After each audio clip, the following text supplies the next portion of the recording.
Hello, this is Eli G. Brown / Eli G. Brony, and this is an updated version of a character that I made in 2014, which, as of the time of the posting of this video, is 1 year ago. Exactly 1 year ago. Well, maybe not exactly, because I think that I made this character originally in August of 2014, and it's October right now, so pretty much it's more like a year and 2 months ago. That's more, pretty much more of the idea of the character. So anyway, this is Gondo. You may or may not remember him as a villain character for the Hero Factory series that I made sometime after reviewing the Invasion from Below Wave 2 sets from Hero Factory, the last series of sets that Hero Factory ever brought out, because then in the following year, Bionicle came back, much to everybody's surprise. Okay, maybe not everybody, but most of us were very surprised. I was very surprised at that anyway. So, for those of you who don't remember this character, he was a character that, well, he was a small character that piloted this, this legged mech. He was kind of a small villain character who made a mech to, battle, since he was too small to do it, well, basically too small to fight on foot. But the whole story with how he eventually became, like this, could be that during a battle, he, his mech actually got torn apart by the heroes, and then he managed to, probably managed to find some, builder character, like some sort of, mad scientist or something, who then, by his request, upgraded him to this more powerful villain character right here. So he's like, he's got more parts to him now, he's bigger than he was before, and this is just how he looks. He retains the shooter pieces that were, well, the blasters that were on his mech, which survived the destruction of the mech, so he just decided to use those as his personal weapons, since, well, they were still around, and, well, to be honest, I just didn't want to didn't want to take these apart, because I really liked how I made the tops of the Zammersphere launchers, so that the Zammerspheres, well, at least that's what we called them back then, but now we pretty much just call them ball pieces. I put this top right here so that they wouldn't fall out, because one of the frustrating things about these launcher pieces back in 2006, and however much time they've been used since then, those pieces would always fall out.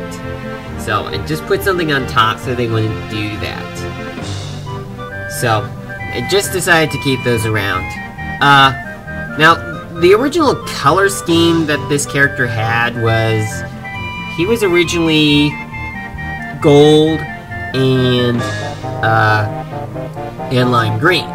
Though the head you may recognize from the original Bionicle series. This is Tohoperdika Onawa, which was from the 2005 series of sets, which the movie that was based upon that particular series of Bionicle sets had recently celebrated its 10th anniversary.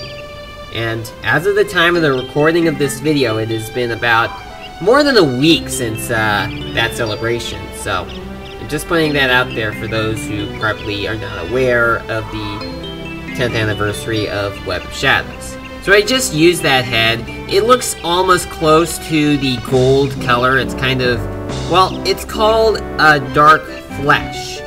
I kind of look at it as being a lighter brown, because this part is a little lighter brown than the original color of brown from 2001 of Bionicle.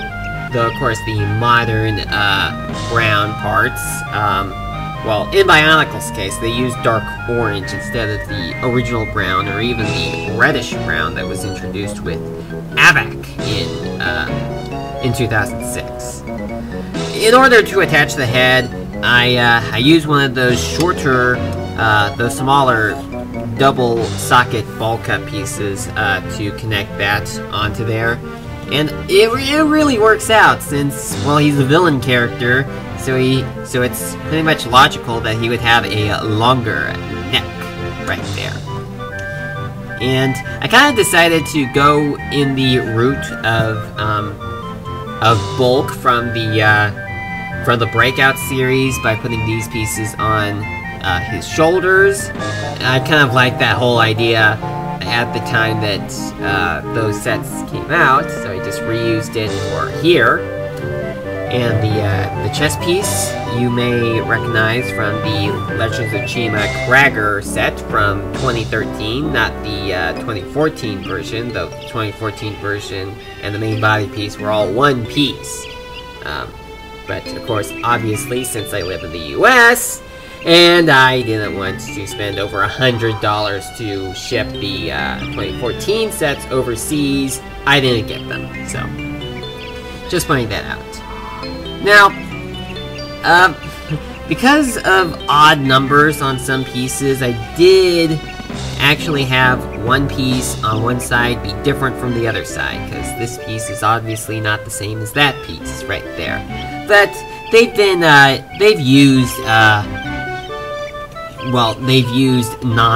made non-symmetrical sets before, where one piece is different from the other one, though the armor piece that I've used for each one underneath the add-on piece, gold is over here and the lime green is over there. That's just the pieces that are used underneath the armor pieces. So, anyway, I think I've covered everything that I needed to for this one. So, thank you very much for watching, and I will see you again next time.